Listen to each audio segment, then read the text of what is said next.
हाल ही में देखा गया है कि अम्बेडकरवादी तरीकों से शादियों का प्रचलन तेजी से बढ़ रहा है, जो अपने आप में एक नई क्रांति की शुरुआत है। दरअसल अब दलित परिवारों में शादी विवाह के कार्ड में हिंदू देवी देवताओं की बजाय अम्बेडकर और तथागत बुद्ध के चित्र प्रकाशित करवाने का प्रचलन तेजी से बढ़ गया है। आज के पढ़े लिखे और अम्बेडकरवादी युवा आडंबर को छोड़कर अम्बेडकरवादी तरीके से शादियां कर रहे हैं। बाबा साहेब आम्बेडकर भारतीय संविधान को साक्षी मानकर संदीप उमरकर को अपना पति स्वीकार करती हूँ। दरअसल राजस्थान, मध्य प्रदेश, हरियाणा, उत्तर प्रदेश, बिहार व गुजरात इत्यादि में यह प्रवृत्ति काफी तेजी से बढ़ रही है। इसकी शुरुआत शादी के कार्डों में आ रहे बदलाव से देखी जा सकती है, तो वहीं बहुजन चिंतक इस बदलाव को अत्यंत सकारात्मक और अच्छा संकेत मानते हैं। उनका कहना है कि दलित समुदाय के सामूहिक विवाह सम्मेलन के आमंत्रण पत्र पर तथागत बुद्ध व बाबा साहेब डॉक्टर भीमराव अंबेडकर के चित्र पहुंच चुके हैं। हमें इस शुरुआत का सहयोग करना चाहिए और उम्मीद है आगे इससे भी अच्छा होगा। अगर हमने पुरोहितों के पाखंड में उलझे लोगों के इस कदम की आलोचना की तो वो वापस उसी रूढ़िवादी के अंधे कुएं में जा गिरेंगे, जहाँ से निकलने को वे प्रयासरत हैं। उनका मानना है कि किसी न किसी समय और जगह से तो शुरुआत करनी ही होगी। रुकने के बजाय छोटे छोटे कदमों से ही सही, परंतु चलना तो होगा। इसके बारे में खुला मंच ने जब कुछ अम्बेडकरवादी लोगों से बात की तो लोगों ने बताया, तो मेरा कहना यह है कि देखिए, बाबा साहब ने इतना बड़ा संविधान दिया, हम लोगों को गुलामी से निकाल के आज़ाद कराने का काम किया। जो हम दुनिया भर के अंधविश्वास पाखंड में घिरे हुए थे और उस अंधविश्वास के कारण हमारे पारिवारिक स्थिति दर से बदतर होती जा रही थी। हम लोग कुरीतियों में घिरे पड़े थे।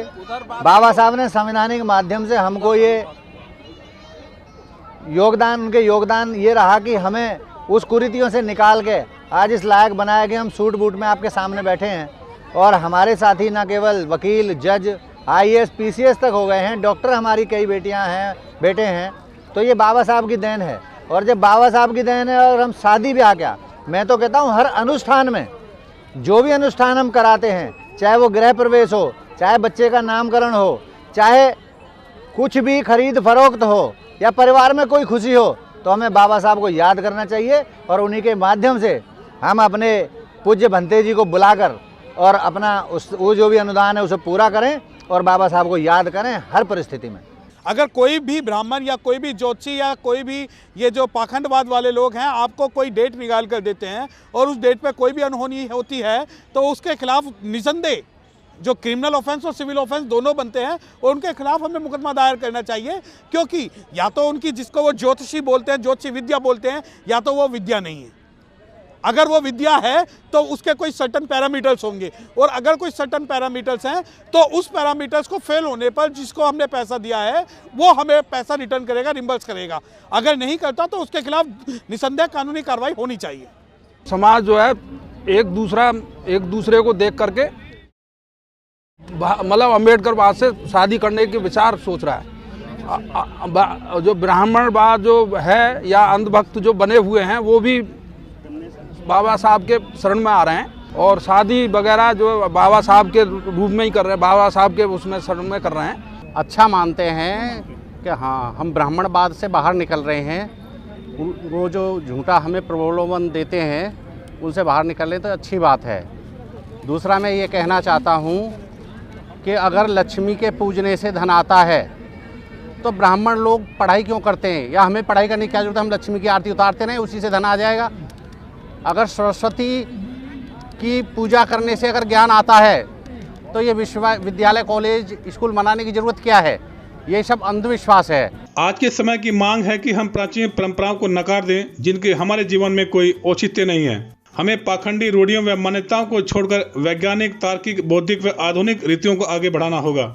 लोग मानते हैं कि बहुजन समाज में तेजी से बदलाव आ रहा है। अब लोग ब्राह्मणों से कुंडली मिलान, मुहूर्त निकलवाने, दूल्हा दुल्हन के गठजोड़ के बाद मंदिरों में जात लगाने जैसी अवैज्ञानिक रस्मों को तोड़ रहे हैं और संवैधानिक तरीकों की ओर बढ़ रहे हैं। शादी के निजी व सामूहिक आयोजन के निमंत्रण पत्रों में आ रहे बदलाव निश्चित रूप से एक नई शुरुआत है। इसे भीम युग के आगाज के रूप में लिया जा सकता है।